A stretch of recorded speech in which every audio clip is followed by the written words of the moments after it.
Cek, cek, cek. 1, 2, 3. Perhatian. Ikan hiu makan tomat, minum susu, agar sehat. Selamat pagi anak-anak hebat. Pagi ceria harus semangat.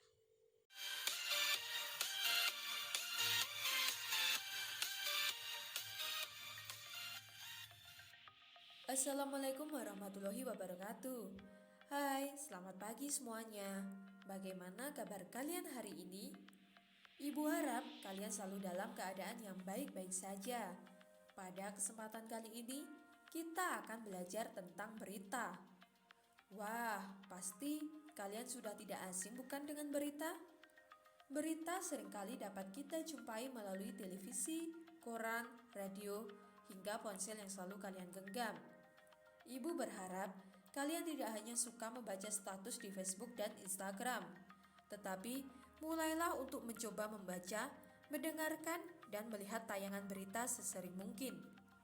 Karena apa? Karena dengan membaca berita, kita dapat menemukan informasi terbaru yang terjadi di sekitar kita, bahkan di dunia.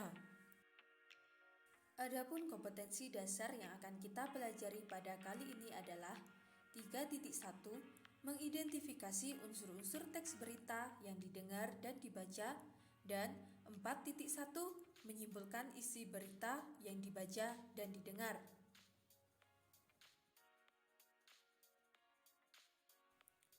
Seperti biasa, di akhir audio ini kalian akan mendapatkan tugas untuk dikerjakan secara berkelompok. Yang pertama, mari kita membahas terlebih dahulu tentang pengertian berita. Pengertian berita. Berita merupakan informasi yang sifatnya fakta, yang sedang terjadi maupun sudah terjadi, dan disampaikan melalui perantara media, baik itu media elektronik maupun media cetak. Jadi, berita adalah sebuah informasi terkait sesuatu hal, seperti bencana, tindakan kriminal, pelaksanaan suatu kegiatan, kemajuan di bidang pendidikan, kesehatan, dan masih banyak lagi. Berita ini bersifat fakta, yang artinya benar-benar terjadi atau tidak dibuat-buat. Berita bisa kita dapatkan melalui media elektronik seperti televisi, radio, ponsel canggih, ataupun melalui media cetak seperti koran dan majalah. Dari pengertian tersebut, kata kunci yang harus kalian ingat adalah informasi bersifat fakta dan disampaikan melalui perantara media. Dengan mengingat kata kunci, kalian akan lebih mudah untuk memahami pengertian dari berita. Selanjutnya, kita akan membahas unsur-unsur sebuah berita.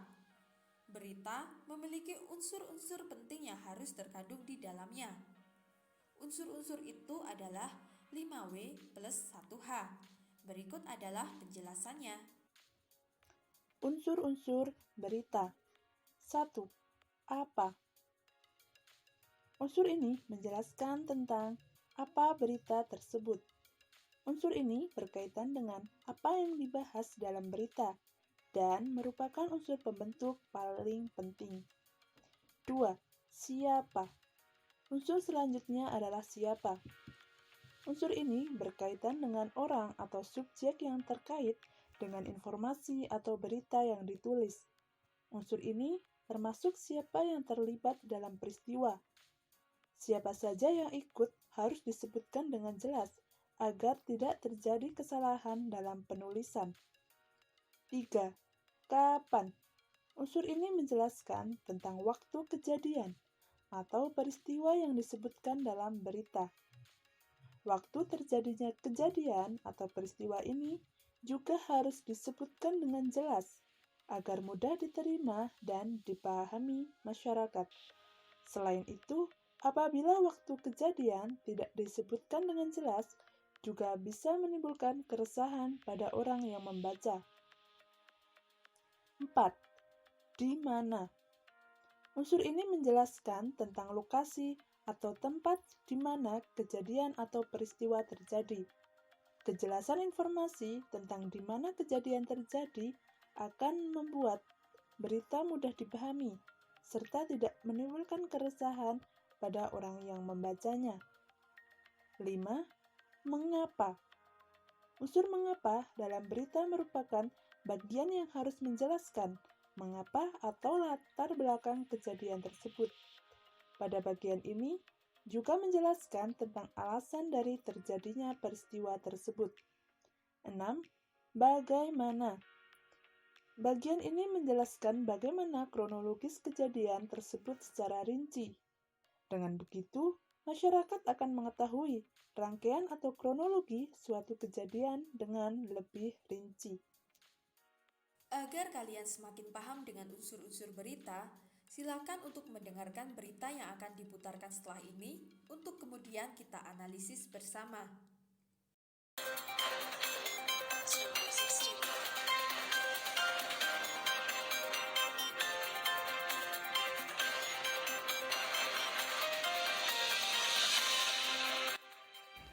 Meski vaksin COVID-19 tersedia, Jokowi tetap meminta kepada masyarakat untuk taat patuhi 3M. Jawapos.com. Perlindungan utama kita dari virus corona adalah protokol kesehatan 3M, yakni wajib memakai masker, menjaga jarak, dan mencuci tangan pakai sabun. Sekalipun ada vaksin, protokol kesehatan harus tetap dilaksanakan. Hal itu ditegaskan oleh Presiden Joko Widodo saat menyambut vaksin COVID-19 dari Sinovac tiba di tanah air pada Minggu 6 Desember. Menurutnya, meski vaksin sudah ada, kita tetap harus disiplin jalankan protokol kesehatan. Tetap disiplin 3M, memakai masker, menjaga jarak, mencuci tangan harus selalu kita lakukan, tegas Jokowi dalam keterangan pers virtual. Hal senada juga diungkapkan oleh juru bicara pemerintah untuk COVID-19, Prof. Wiku Adhisa Smito. Menurutnya, untuk menurunkan laju penularan kasus COVID-19, protokol 3M tetap wajib dilaksanakan. Menurutnya, target ini tidak akan menjadi sulit jika semua orang sadar kita tidak sedang dalam keadaan yang baik-baik saja. Tidak ada yang tahu kapan pandemi ini akan berakhir. Karena itu, seluruh lapisan masyarakat harus mau bekerja sama dan gotong royong demi tingkatkan penanganan COVID-19 di Indonesia, tutur Prof. Wiku. Dia juga menegaskan, Satgas dan kita semua tidak ingin berada di dalam kondisi serba sulit ini secara terus-menerus. Maka, masyarakat harus tetap mematuhi protokol jika ingin menyelamatkan keluarga dan umat manusia. Mohon masyarakat segera sadar bahwa langkah kecil untuk cuci tangan teratur dengan hanya memakai masker dengan benar, bahkan upaya kecil untuk menjaga jarak satu sama lain sangat berdampak bagi kehidupan banyak umat manusia, tegasnya. Semangat kedisiplinan dalam menjalankan protokol kesehatan merupakan kunci utama penularan COVID-19 dari diri sendiri maupun orang terdekat.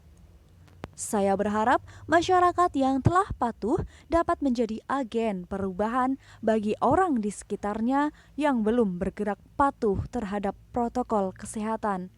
Tutupnya. 8 Desember 2020. Setelah mendengarkan berita, mari kita analisis unsurnya bersama-sama. Pertama, apa yang dibahas dalam berita tersebut? Berita tersebut berisi anjuran untuk tetap melakukan protokol kesehatan walaupun vaksin corona telah tersedia. Kedua, siapa yang menyampaikan anjuran untuk tetap mematuhi protokol kesehatan 3M? Yang memberikan anjuran untuk tetap mengikuti protokol kesehatan 3M adalah Presiden Jokowi dan juru bicara pemerintah untuk COVID-19, Prof. Wiku Adhisa Smito. Ketiga, di manakah peristiwa itu terjadi? Tempat terjadinya peristiwa tidak dijelaskan secara detail.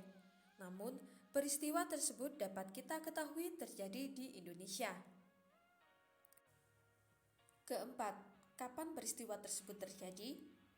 Peristiwa tersebut terjadi pada saat pandemi COVID-19. Kelima, mengapa peristiwa tersebut terjadi? Peristiwa tersebut terjadi karena ketersediaan vaksin corona ditakutkan akan membuat masyarakat tidak mematuhi protokol kesehatan, sehingga pandemi COVID-19 akan sulit diakhiri. Yang terakhir, bagaimana proses terjadinya peristiwa? Proses terjadinya peristiwa diawali dengan munculnya pandemi COVID-19, sehingga Presiden Jokowi dan juru bicara pemerintah untuk COVID-19, Prof. Wiku Adi Sasmito, menganjurkan masyarakat untuk tetap mematuhi protokol kesehatan, walaupun vaksin corona sudah tersedia saat ini. Kita sudah mempelajari unsur-unsur dalam berita dan mencoba menganalisisnya. Selanjutnya, kalian akan mendapatkan tugas untuk menganalisis unsur-unsur berita, menyimpulkan isi berita, dan memberikan tanggapan terhadap berita yang telah didengar. Langkah-langkah yang harus kalian siapkan adalah: pertama, silakan berkumpul dengan kelompok sesuai dengan yang telah dibagi oleh guru. Kedua, siapkan kertas untuk mencatat hal penting dari berita yang kalian dengarkan. Ketiga, jawablah pertanyaan di lembar soal yang telah dibagikan oleh guru.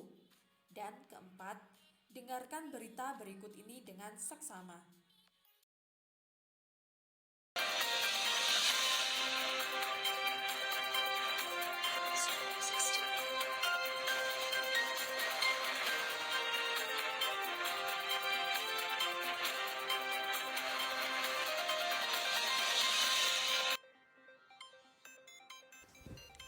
Tagar.id. Prestasi Indonesia di Olimpiade Standarisasi Internasional. Prestasi membanggakan ditorehkan para pelajar Indonesia di pentas internasional, seperti yang dilakukan mereka pada ajang Olimpiade Standarisasi Internasional ke-15 yang diselenggarakan oleh Korean Agency for Technology and Standards bekerjasama dengan Korean Standards Association 17 sampai 19 November 2020. Pada kompetisi yang dilakukan secara daring tersebut, tim pelajar Indonesia menyabet 3 medali bronze dan 1 ISO Special Award. Tahun ini, proses persiapan, pembimbingan tim terpilih, dan seluruh tahap Olimpiade dilaksanakan secara online. Hal ini yang baru dan mendatang. Dengan segala keterbatasan yang ada, hasil yang diperoleh sangat luar biasa, ujar Kepala Pusat Riset dan Pengembangan Sumber Daya Manusia Badan Sertifikasi Nasional (BSN) Yopi dalam rilisnya yang diterima Tagar Sabtu 21 November 2020. Indonesia sendiri diwakili tim merah putih dari MAN Insan Cendekia Gorontalo mendapatkan ISO Special Awards. Lalu, tim Garuda dari MAN Insan Cendekia Gorontalo, tim Revolutionaries dari SMA Katolik ST Lours 1 Surabaya, dan tim Wizo dari SMA Katolik ST Lours 1 Surabaya masing-masing mendapatkan medali perunggu. 22 November 2020. Hari ini kita telah menyelesaikan pembelajaran tentang berita. Jangan lupa untuk selalu belajar dan menjaga kesehatan. Sampai jumpa dan terima kasih. Wassalamualaikum warahmatullahi wabarakatuh.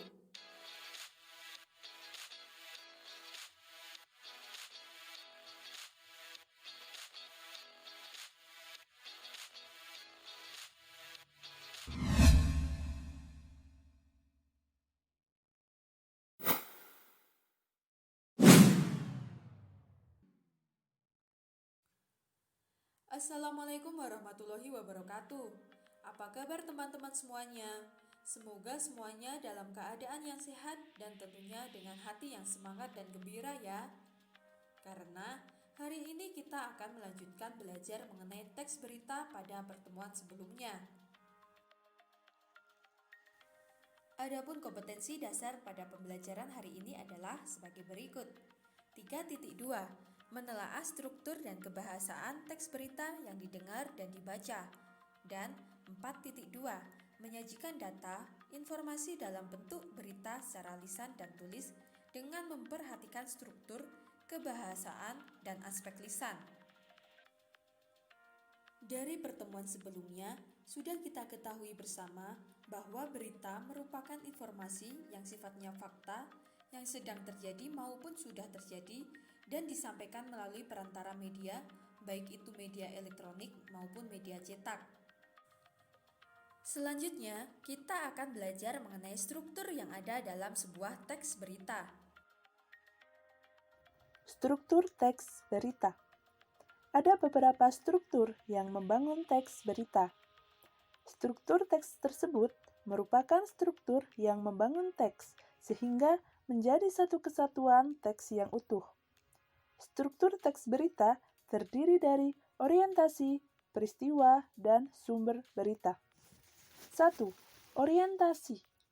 Orientasi merupakan bagian pembuka yang berisikan kalimat pembuka sebuah teks berita. 2. Peristiwa. Bagian ini merupakan inti paragraf dari sebuah teks berita. 3. Sumber berita. Sumber berita merupakan bagian dari teks berita yang biasanya berada pada akhir teks berita.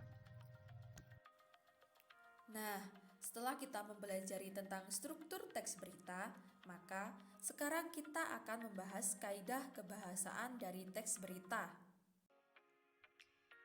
Kaidah kebahasaan teks berita. 1. Fokus pada peristiwa yang terjadi, bukan pada perilakunya. 2. Menggunakan verba pewarta yang berisikan kalimat pemberitahuan informasi. 3. Menggunakan kalimat langsung dan tidak langsung. 4. Terdapat penjelasan mengenai waktu dan tempat terjadinya suatu peristiwa. 5.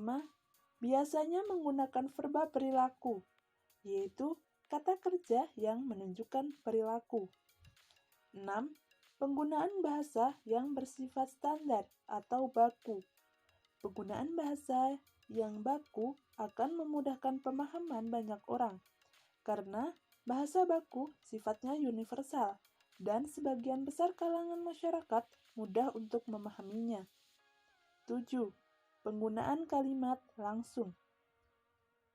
Dalam teks berita, kamu akan menemukan kalimat langsung. Apa itu kalimat langsung? Jadi, ciri dari kalimat langsung yaitu ditandai dengan 2 tanda petik ganda dan disertai keterangan penyertaan. Penggunaan kalimat langsung ini terkait dengan pengutipan pernyataan-pernyataan oleh narasumber berita. Contoh, pelaku sudah kami tetapkan sebagai tersangka. Saat ini, kami terus mengembangkan kasusnya. Ucap Sutama. 8. Penggunaan kata kerja mental. Kata kerja mental adalah kata kerja yang menunjukkan respon atau sikap seseorang terhadap suatu tindakan. Contoh, merasa tertipu. Para korban lantas melapor ke polisi. 9. Penggunaan fungsi keterangan waktu dan tempat. Pada teks berita, sudah pasti harus ada keterangan waktu dan tempat agar berita yang disampaikan dapat dimengerti dengan jelas. Contoh, kata Kapolsek Wonosari, Kompol Sutama saat dihubungi Minggu, tanggal 8 Oktober 2017. 10. Penggunaan konjungsi temporal. Contoh konjungsi temporal yaitu kemudian, sejak, setelah, awalnya, dan akhirnya. Konjungsi ini biasanya ditemukan pada struktur peristiwa yang menjelaskan berita secara kronologis atau urutan waktu. Contohnya, pelaku datang ke sekolah, Kemudian langsung bilang ke kepala sekolah untuk mensosialisasikan kupon wisata dan kuliner. Nah, itu tadi adalah penjelasan mengenai struktur dan kaidah dalam teks berita. Sekarang, Ibu putarkan contoh dari teks berita. Silahkan teman-teman untuk mendengarkannya dengan seksama.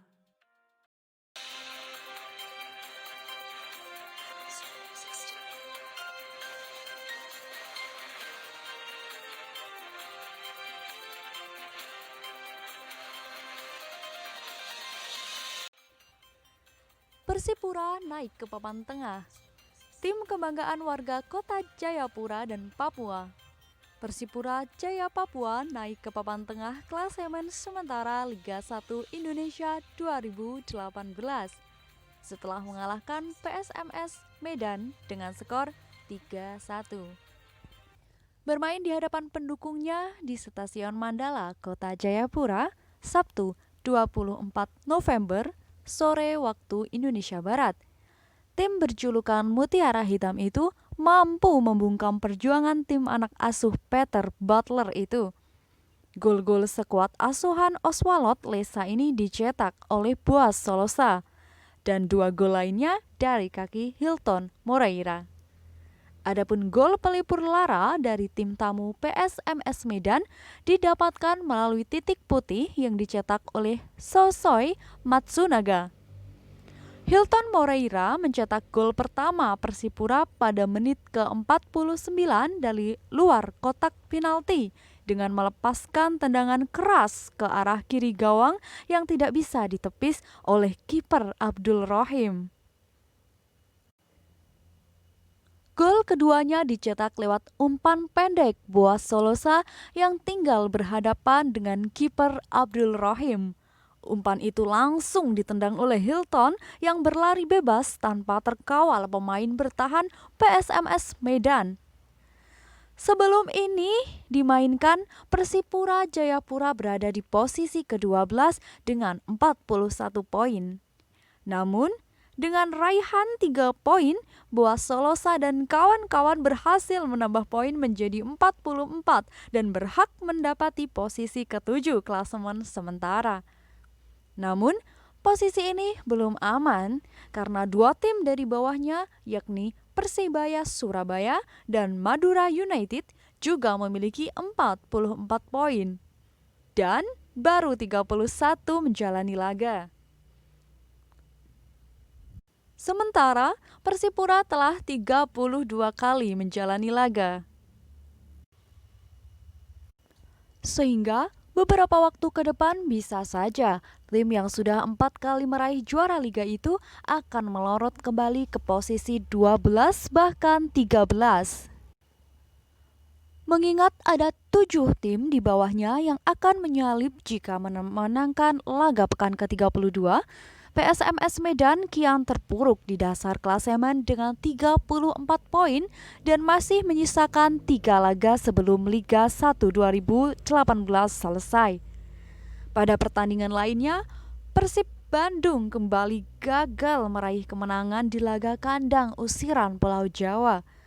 Persib ditahan imbang Perseru Serui di Stadion Kapten Dipta, Gianyar, Jumat 23 November. Setelah mendengarkan contoh berita, silakan kerjakan soal-soal berikut ini. 1. Tentukanlah struktur berita yang telah kalian dengarkan. 2. Tentukanlah kebahasaan yang digunakan dalam berita yang telah kalian dengarkan. 3. Coba buatlah satu berita yang memotivasi dan membanggakan, kemudian tulis berita tersebut dan bacakan dalam bentuk video dengan memperhatikan lafal, intonasi, mimik, dan kinesik dengan baik dan tepat.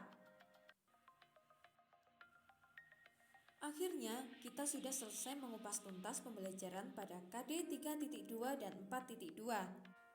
Jangan lupa untuk mengerjakan tugas nomor 3, yaitu membuat video untuk kemudian dikirimkan di kanal YouTube kelas. Pembelajaran pada hari ini cukup sampai di sini. Ibu akhiri, wassalamualaikum warahmatullahi wabarakatuh.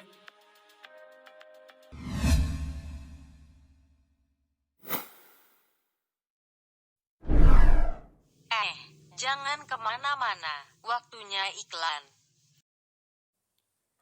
Assalamualaikum warahmatullahi wabarakatuh.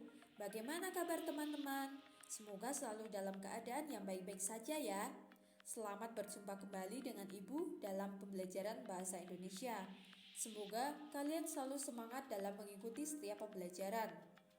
Nah, untuk pembelajaran hari ini, kita akan belajar tentang teks iklan, slogan, atau poster. Adapun kompetensi dasarnya adalah 3.3 mengidentifikasi informasi teks iklan, slogan, atau poster yang membanggakan dan memotivasi dari berbagai sumber yang dibaca dan didengar. Dan 4.3 menyimpulkan isi iklan, slogan, atau poster yang membanggakan dan memotivasi dari berbagai sumber. Seperti biasanya, sebelum kita memulai ke pembahasan, silakan kalian menyiapkan buku catatan dan alat tulis untuk mencatat materi pembelajaran pada hari ini. Langsung saja kita mulai pembelajarannya. Iklan, poster, dan slogan. 1. Iklan. Iklan adalah teks yang mendorong, membujuk khalayak agar tertarik pada barang dan jasa yang ditawarkan. Iklan juga dapat diartikan sebagai pemberitahuan kepada khalayak mengenai suatu barang dan jasa. Pada umumnya, iklan disampaikan melalui media massa seperti televisi, radio, surat kabar, dan internet. Unsur yang ditampilkan adalah gambar, gerak, kata-kata, atau suara. Dengan begitu, tujuan dari iklan adalah untuk membujuk dan mempengaruhi pembaca atau pendengar untuk berbuat sesuai dengan yang dikehendaki iklan itu. Iklan juga merupakan sarana yang banyak digunakan untuk kepentingan-kepentingan di bawah ini. Seperti bagi perusahaan bisnis komersial, iklan digunakan untuk menjual barang dan jasa. Bagi dunia perkantoran, iklan digunakan untuk mendapatkan karyawan. Bagi pemerintah, iklan digunakan untuk menyebarkan informasi dan memberikan layanan kepada masyarakat. Bagi orang perorangan, iklan digunakan untuk membeli dan menjual barang-barang pribadi. Iklan tidak hanya bertujuan untuk menawarkan produk, iklan juga turut berpengaruh dalam membentuk gaya hidup, kebiasaan, selera, dan jati diri seseorang dan masyarakat. Berikut tujuan atau fungsi iklan lainnya. Pertama, fungsi informasional. Iklan memberitahukan kepada konsumen tentang karakteristik suatu produk, juga berbagai manfaat yang mereka peroleh. 2. Fungsi transformasional. Iklan berusaha untuk mengubah sikap-sikap yang dimiliki oleh konsumen terhadap merek, pola-pola belanja, gaya hidup, teknik-teknik mencapai sukses, dan sebagainya. Daftar tentang fungsi iklan semakin hari akan semakin banyak. Bertambah hari, bertambah luas jaringannya. Hal itu seiring dengan kemajuan teknologi komunikasi dan keperluan hidup warga masyarakat itu sendiri. Keberagaman itu muncul pula pada bentuk dan teknik penyajiannya. Oleh karena itu, terdapat istilah slogan dan poster. 2. Slogan. Slogan adalah perkataan atau kalimat pendek yang dipakai sebagai dasar tuntunan atau pegangan hidup, prinsip utama dari segala usaha, organisasi, dan sebagainya. Slogan sering pula disebut moto atau semboyan. Slogan lebih mengutamakan kepadatan makna dan kehematan kata-kata. Berikut adalah contoh dari slogan.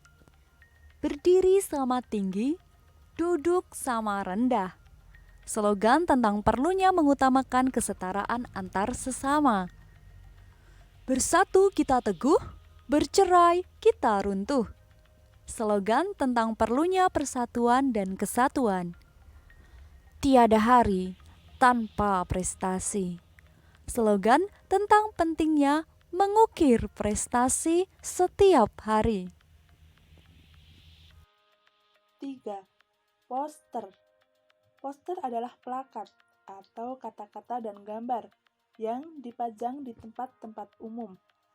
Poster hampir sama dengan iklan, yakni pemberitahuan suatu ide, hal baru, atau hal penting kepada halayak. Poster mengandalkan perpaduan gambar dan kata-kata. Poster lazimnya dipasang di tempat-tempat umum. Poster hampir sama dengan iklan ataupun slogan dalam hal bahasanya. Poster menggunakan kata-kata singkat, jelas, menarik, dan lengkap. Berikut adalah contoh dari poster.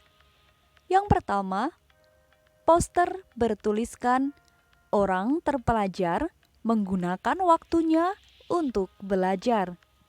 Poster tersebut memberikan pesan bahwa orang yang pintar dan cerdas tidak menyia-nyiakan waktunya untuk hal yang tak penting. Namun, orang yang cerdas dan pintar akan menggunakan waktunya untuk belajar guna menambah ilmu dan wawasannya. Contoh poster yang kedua. Poster bertuliskan, buku adalah jendela ilmu.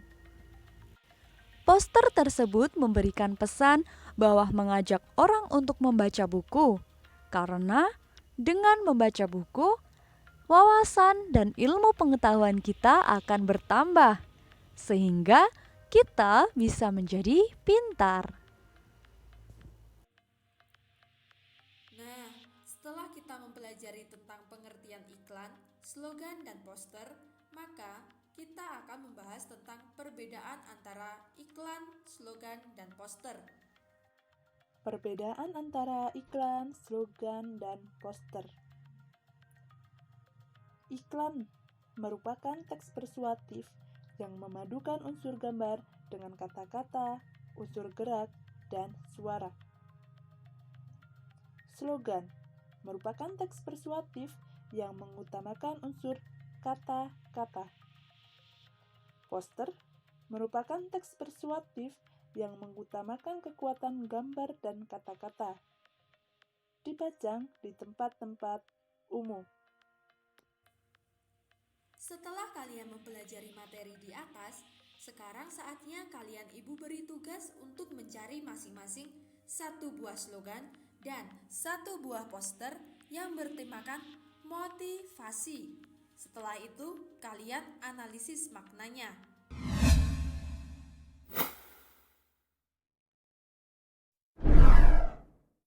Pada pelajaran sebelumnya, kamu sudah mempelajari pengertian dan karakteristik dari iklan. Bahkan, kamu sudah memahami perbedaan iklan dengan slogan dan poster. Adapun maksud iklan itu sendiri dapat kamu pahami secara lebih lengkap berdasarkan unsur-unsur pembentuknya, yang meliputi sumber, pesan, media, penerima, efek, umpan balik, dan konteks. Berikut adalah penjelasannya. Unsur-unsur pembentuk iklan.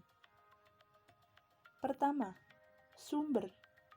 Sumber merupakan pemasang iklan yang berinisiatif dan penyandang dana dari pemasangan suatu iklan. 2. Pesan. Pesan merupakan informasi yang akan disampaikan. Wujudnya bisa berupa pesan verbal dan pesan non-verbal. 3. Media. Media merupakan sarana yang digunakan, misalnya media cetak, elektronik, dan sarana-sarana lainnya. 4. Penerima. Penerima adalah individu atau kelompok masyarakat yang menjadi sasaran atau objek iklan. 5. Efek. Efek merupakan perubahan yang terjadi pada diri penerima, baik itu dalam aspek sikap, pola pikir, perilaku, kebiasaan, dan pola hidup. 6. Umpan balik.